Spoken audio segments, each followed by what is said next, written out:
Hey everyone, welcome back to PokeMarketLab.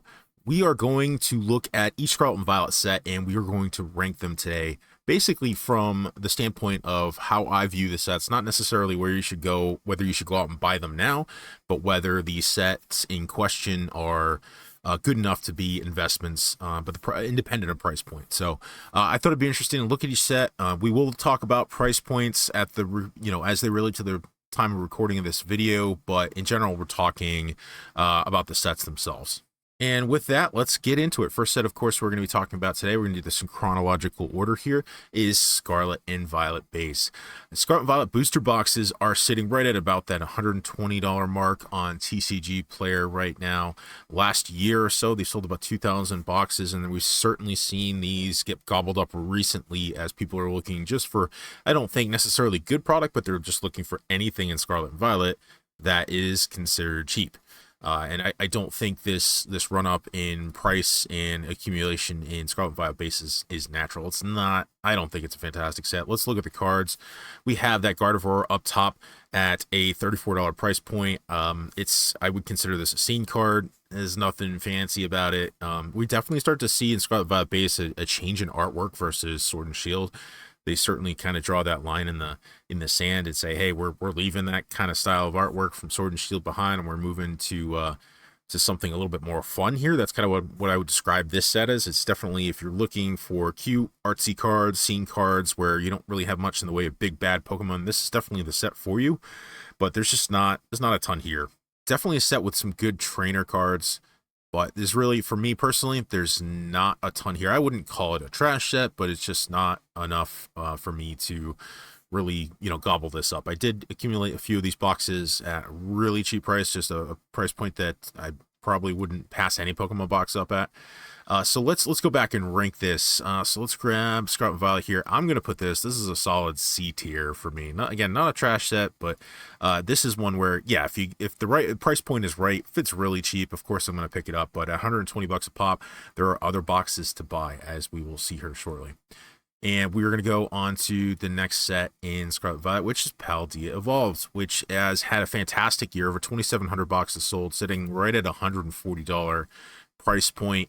This was when it first came out. Just to give you a little history, it was not revered like it is today.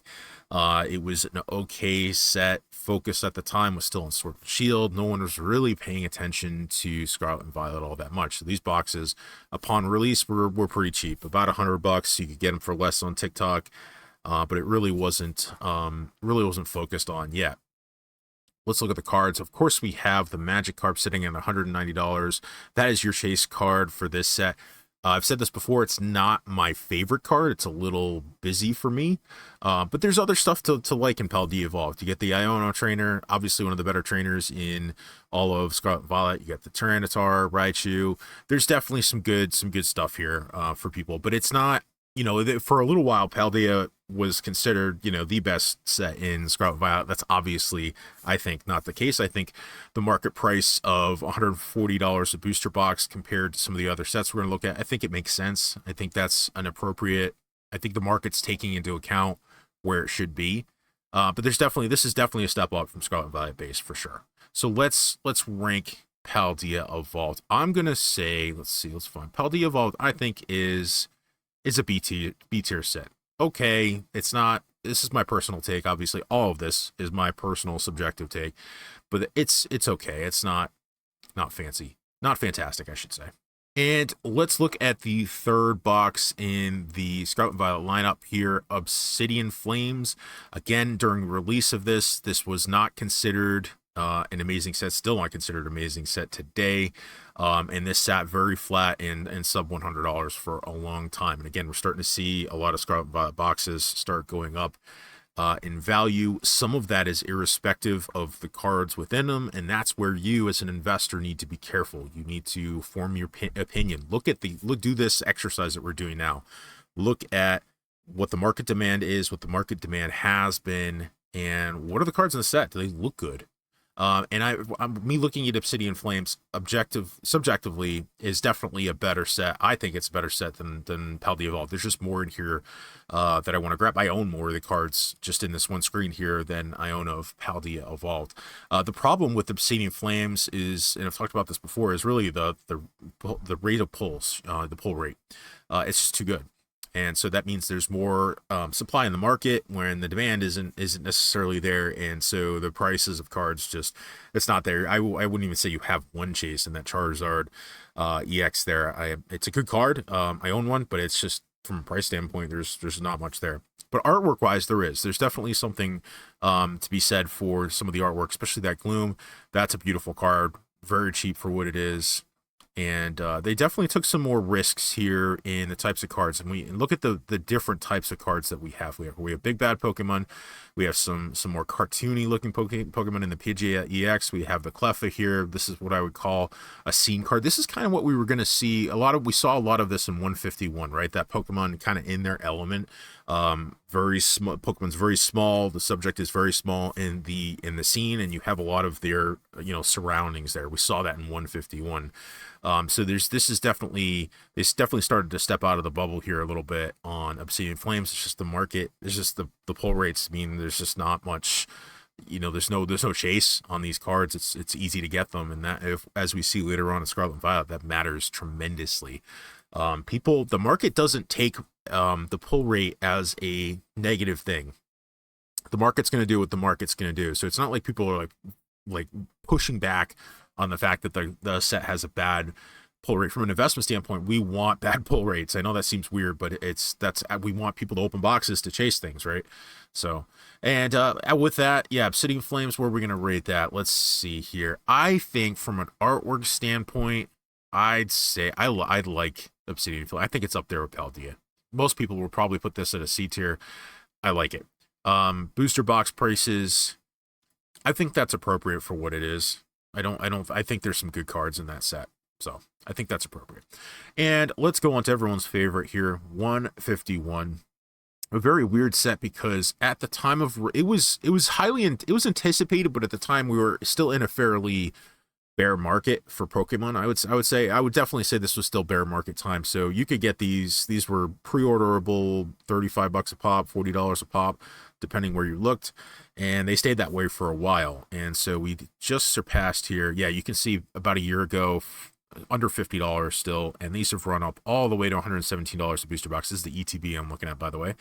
And these have sold very well, 3,300 in the last year, and the only thing that's stopping it from selling more is just the price point. But these, even the last few weeks here, still selling 100 plus items every few days. So these are still hot. The set's still hot, and it brought a lot of people back into the game from a collecting standpoint and from an investing standpoint for sure.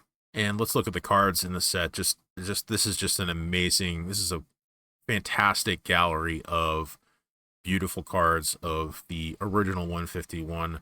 And like I mentioned on Obsidian Flames, we have a little of everything here, which is good. I think that's one of the themes you're going to find with Scarlet and Violet.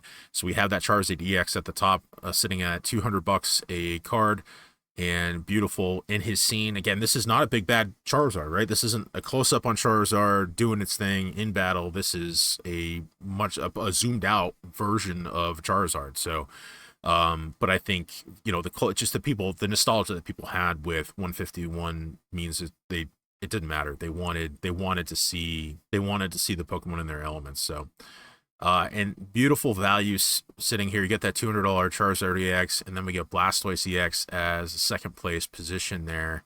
And then that Venusaur, again, beautiful scene card in that Venusaur at $73 a pop here. And the value distribution is really, really nice here, which means, when you're opening things, that just means, you're getting plenty of value, and it feels like you're getting value. And this is a beautiful set to open. There's something here for everyone, and it just keeps going. So yeah, awesome set. And so let's go back to our rankings here. This is definitely, okay. So the question here is this is S tier or A tier? And I reserve the right to change these, by the way. I think I'm going to put this is going to go A tier. And I think the only reason The only reason it's not S tier is really just the value. I really wish we had another chase in here, and there's going to be a reason why I say that here in a minute. So we'll come back to this one. But I think that needs to. I think the A tier. It's an excellent set. And you know, from an investment standpoint, we always want to be having that conversation. Is the price appropriate for what it is? And I think so. I think there's tons of fantastic cards that are supporting the price of that box. Let's go on to Paradox Rift. Paradox Rift has sold extremely well in the last year. 3,400 boxes sold on TCG Player, sitting right at $124 per box price here. And these are starting to dry up on TCG Player. Only 200 boxes listed here. And the biggest thing here is I would absolutely rather have Paradox Rift at a few dollars more than Scarlet and Violet base. Absolutely, it's not that much older, and it's a much better set. So $120 box, absolutely good price for this box at this price point. And let's look at the cards here. Another set with very good distribution of types of cards here. We get that Groudon at the top at $67, Roaring Moon EX followed up at $56, and then the Altaria EX at $33. I think that Altaria is a beautiful card. And there's definitely no massive chase in this set, no really expensive chase, but just I think this is a great gallery of really just good, solid B, you know, a few A tier, but mostly B tier cards. I've said before, I love that Gildango. It's beautiful in person. And there's a little bit for everyone here. So this Morpeko here at $11, beautiful. Love the artwork, very cute, very fun. Loudred here, beautiful card. So there's definitely some solid stuff here. It's not blowing anyone's mind, but that's okay. We don't need to. Not every set's going to. Very solid set. And that, I think, takes Paradox Rift. That's a solid, I think that's a solid B tier set right there. And now we go on to one of my favorite friends here, Paldean Fates. Has had a fantastic year, a nice little run up. It's sold over 5,000 boxes for a specialty set ETB that is really good. There's only 120 boxes left on TCG Player, sitting right at about a $64 price point. These still can sometimes be had for about that $50 MSRP from some of the big box stores, so keep your eye out there if you're still looking to, you know, add to your collection here or to rip. And a great set. It's performed extremely well. Market's sat pretty soft on this for a while, but it has absolutely turned pretty much in the last 45 days. And looking at the cards, we absolutely have that massive Bubble Mew sitting at the top at $300 a card. And then it's followed up with another banger at that Charizard EX. And absolutely, probably in many ways, I think a better Charizard than we have in Obsidian Flames, which is crazy. But beautiful distribution of value here. You get that $300 chase card, which is, keep in mind, like if we look at 151, we don't have a $300 chase card in 151. So the value distribution to have two cards in triple digits here in a specialty set is really good. So we get a $300 card followed by a $155 card followed up by the Gardevoir EX at $50 cards, $50 a pop, and then we have the Pikachu and Charmander, those baby shinies, which are beautiful in person with that textured foil. Really good set. And it's really those top two cards that are really, you know, I think it's a good set. It's definitely a solid set. And I think those top two cards are really just pushing everything up. I think these are really cheap at the 60. If you can get these at 50, the ETBs at $50 a pop, I think that's a phenomenal entry point to what is going to be historically seen as a really solid set. It's just wild to have, you know, this much value when you're opening a box. So really good. How do we want to rank this here? I think that's an A tier set for sure. And I think history will think of it that way as well. Let's go on to Temporal Forces. Let's see. Market price is about $135 right now. We've done very well this last year, over 7,000 boxes sold in a year. Less than 200 of these on TCG Player. This is definitely a good entry point, I think, especially if you can get a slight discount on this. From a big box store or TikTok or something like that. Very good price for this booster box that's going to continue to run up here. Let's take a look at the cards. We get that Raging Bolt at the top at $100 a pop, and followed up by the Iron Crown. I prefer the Iron Crown to the Raging Bolt. And then in third place, we get the Walking Wake EX. Really, really good distribution of value here. You get a triple-digit chase card, which I think is important, followed up by, the drop-off in value is not so hard. We want that kind of gradual slope, which is what we have. Iron Crown of 76, Walking Wake at 61, Gouging Fire at 47, Iron Leaves, another beautiful card at 36, and then so on and so forth. A really gradual drop in value, and that's really what you want. That's great. That makes a great opening experience. And I think this is a really solid, another solid set. And you can kind of see the pattern here is that there's really nothing that's truly terrible. There is stuff that's terrible, but the vast majority of sets, people are finally realizing there's some really good artwork here. Look at the Sawbuck and the Deerling, and these two cards kind of go together to create a scene. Just some really cool stuff happening here in Temporal Forces. And Temporal, in many ways, is very much a set that started to, people started to see the value in it. I think Twilight Masquerade was really when people were like, oh, crap, there's some really good stuff here. But there's those of us, I was picking up these boxes really cheap, under $100 a pop before the market really started to pop here. And just knowing, again, if you just look at the artwork and you say, hey, this looks pretty good, this is some really good stuff here, then, there's a good chance that the market's going to think that way too. So let's go back to our tier ranking here. Where do we want to put Temporal? I think Temporal is another solid B tier set. Absolutely.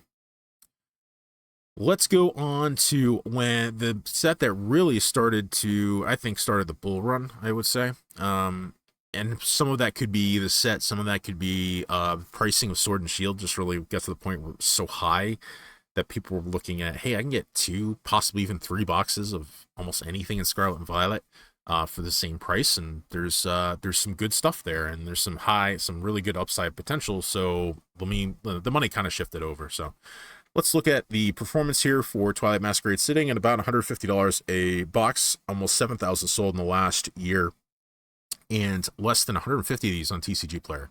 So this is certainly hasn't even been out a year. It came out in the spring of 2024. So this certainly has some reprint risk moving into the future. Just keep that in mind if you're looking to drop in at this $150 price point. And let's look at the cards. Of course, we have that Greninja EX at the top, pushing $320 a box. Unfortunately, there's a pretty steep cliff after that. We get the Carmine sitting in second place, and then that beautiful Eevee in third place. A few really solid trainers here. And trainers are not my thing. So this is, you could drop this Carmine, the Perrin, Blandazade, and Kieran. It's just not those aren't my thing. So this top lineup of value is not for me. But there's definitely, that Eevee is certainly on my to purchase list. Greninja is probably priced out a little bit for me. A little busy for me. It's a beautiful card, but it's a little on the busier side. I did the Teal Mask Ogre Pawn is a little weird to me at $30. It's another one where it's just, the mask cards that we have here are not my favorite. Not my favorite. Market likes them, but Tatsugiri, I think, really cool card. I think it's a card that is worth more than $10. I really do. But definitely okay set. It's just not for me, and that's gonna happen, right? There's gonna be stuff that just the market likes it, obviously. But we have to use what data points we have. The market's number one.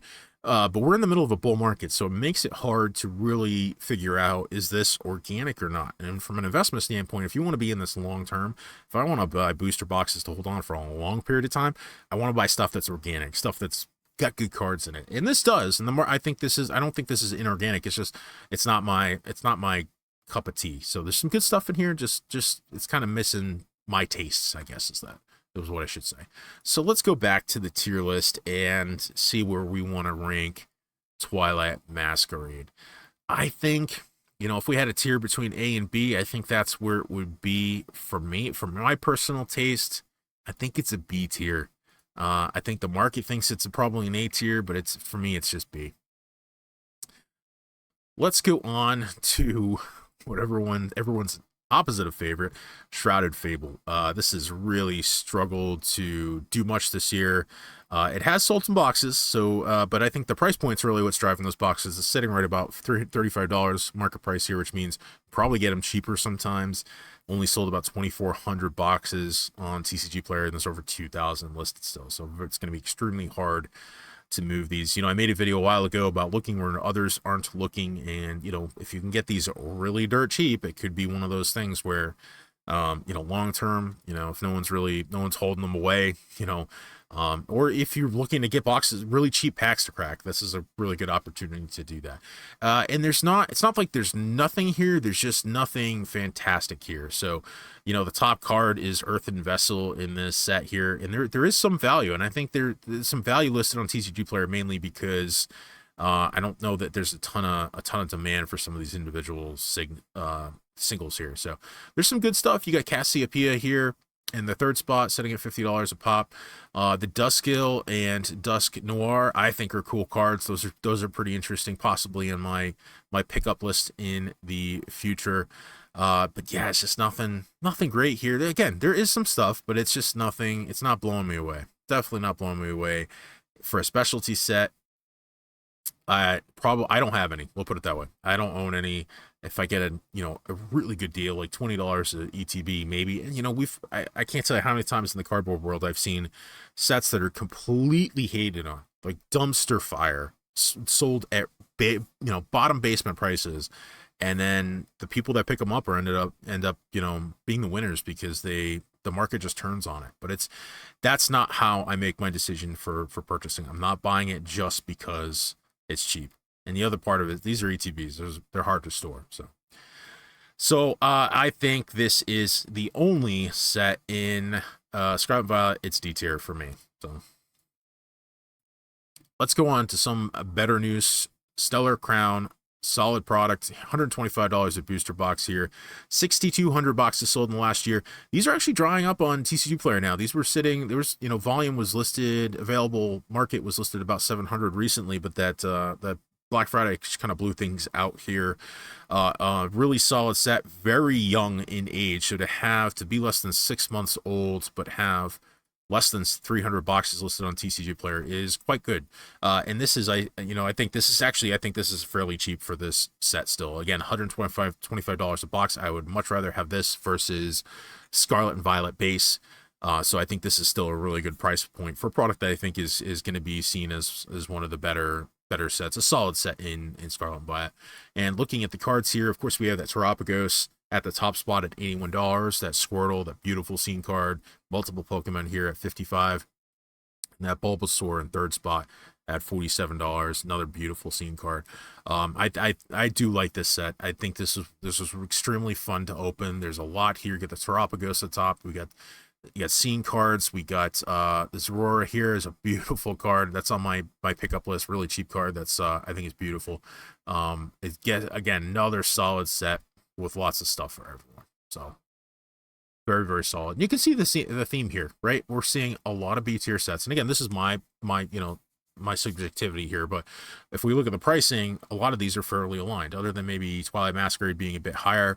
Most of these are pretty lined up here in value, and this is what we want. It's what we want in an era. And I think if obviously we get the future road here in Scarlet and Violet's looking really, really good right now. So this is really ranking extremely well. And I think what we could do further down the road, maybe look at Scarlet and Violet next to Sword and Shield and really kind of compare, because Sword and Shield is just seen as the one of the best eras of all time, but also a time when a lot of people entered this hobby. So I think that certainly could be something to kind of look at down the road here.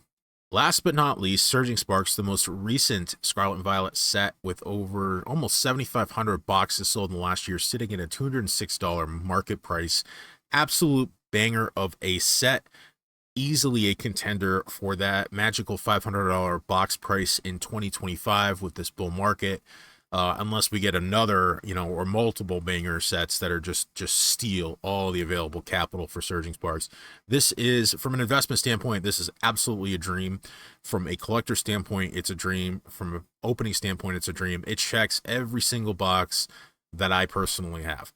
and I loaded up. I knew this as soon as I started seeing the previews. I loaded up as much as I could at $100 a box, and I'm holding because this is a phenomenal product. This year, next year, 2025, 5 years from now, this absolutely could give Evolving Skies a run for its money, and I think it will. It'll certainly be contender for top set in Scarlet and Violet, unless, we see something that's even better than this. Let's look at the singles, because the singles, this is everything that we want in a set. We have that Pikachu EX at the top at almost $500. That dropped a bit after release, but these they're hard to pull. They're selling like crazy on TCG Player, even at this price point. There's not many available. And look at this. We have a Latias at $240 a pop. We have the Pikachu EX Hyper Rare at $200 a pop. The Melodic EX at $160 a pop. We have the Hydrodon at $111 a pop. I mean, you got 5 cards right there that are triple digits right now. Pull rates are tough on this box, and that's, from an investment standpoint, we want that. This is a beautiful product to open. This is, to me, I would rather have, I know you can get Evolving Skies and, get the Moonbreon. This, I think, is better. 100% think is better. You have far more chaseable cards in this set. If you don't like the Pikachu, there's something for you. There's literally something for everyone. Look at the value distribution here. 5 cards in triple digits. And then we go into the double digits here. Plenty of cards in the double digits. There's just something here for literally something here for everyone. It's a beautiful, beautiful. Look at the distribution of artwork types. You got crowns, you got scene cards, you got cute cards, you got colorful cards, you got subdued cards. You have everything here. Out there cards like the Kelceon here. Beautiful, beautiful set. This is as close to perfection as I think this is my favorite set out of Sword and Shield and Scarlet Violet, hands down, if you haven't told already. And I think it's, just look at Evolving Skies. You don't have this much distribution and value in Evolving Skies. You don't. And the only reason this Pikachu EX is there's nothing you're a third of the value of a Moonbreon here. And let's go to, might as well take a look at it here, just so you can see how little there is on the market for that card. There's 40 of these on the market for an SIR, and they sell every single day. I'm recording this on Sunday, 12/8. We've already sold a few of them today, so it's just a wild set. It really is, and I think $200 a box is cheap. It's cheap. So, absolutely top tier, S tier set for sure, hands down, no question about it. Market agrees, and that's our distribution for Scarlet Violet. And again, this is my opinion. This there's some of the values of the boxes kind of align up and kind of support that in a way. But yeah, really, really top tier products. I mean, and that's the thing. They're firing on all cylinders, putting out these amazing sets, and there's no sign of stopping. We got Prismatic Evolutions coming up, and if they keep the pedal down, it's going to be a wild ride in the rest of Scarlet Violet. So let me know in the comments what you think. Disagree with me if you want. I know there's going to be some hot takes in here, I'm sure, but I really appreciate everyone watching, and we will see you on the next one.